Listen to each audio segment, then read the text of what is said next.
আসসালামু আলাইকুম। আমি ডাক্তার মোর্শেদ বলছি। আমি একজন কার্ডিওলজিস্ট, নিউ ইয়র্ক সিটি থেকে বলছি। আজকে একটা টপিক নিয়ে আমি আলাপ করব, সেটা হচ্ছে যে ট্র্যাডিশনাল মেডিসিনের সাথে সাথে আপনার পরিবারের ভালোবাসা, বিশ্বাস এগুলো কতটুকু গুরুত্ব বহন করে থাকে। আমরা যখন যে কোনো রোগীকে চিকিৎসা করে থাকি, আমরা যথাসাধ্য চেষ্টা করি তাকে ভালো রাখার জন্য, ভালো করার জন্য, হ্যাঁ? কিন্তু সেই সাথে সাথে পরিবারের ভালোবাসাও রোগীর জীবনে ওনার সুস্থতাকে আরও বেশি অ্যাক্সেলারেট করবে ওনার রিকভারির জন্য। সুতরাং পরিবারের ভালোবাসা অবশ্যই সেই রোগীর প্রতি থাকা খুবই জরুরি।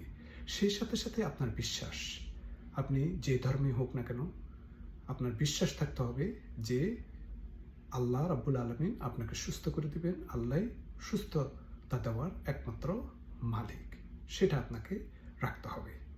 এরপরে আপনাকে বিশ্বাস রাখতে হবে যে আপনি ভালো হয়ে যাবেন। কিন্তু সেই বিশ্বাসের সাথে অনেক সময় আমরা চিকিৎসা ক্ষেত্রে অনেক সাংঘর্ষিক হয়ে যায়।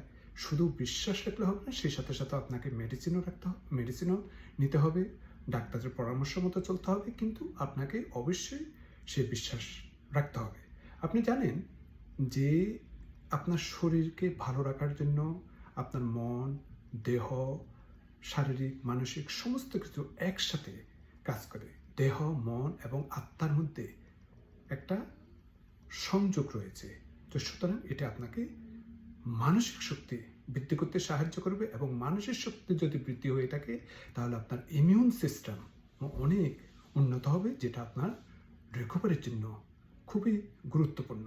সুতরাং আপনার বিশ্বাস, আপনার সংস্কৃতি এবং পরিবারকে গুরুত্ব দিন, এবং তাদের ভালোবাসা আপনাকে আরও ভালো করে তোলার ব্যাপারে যথেষ্ট সহায়তা করবে। আজকে এ পর্যন্ত। Thank you.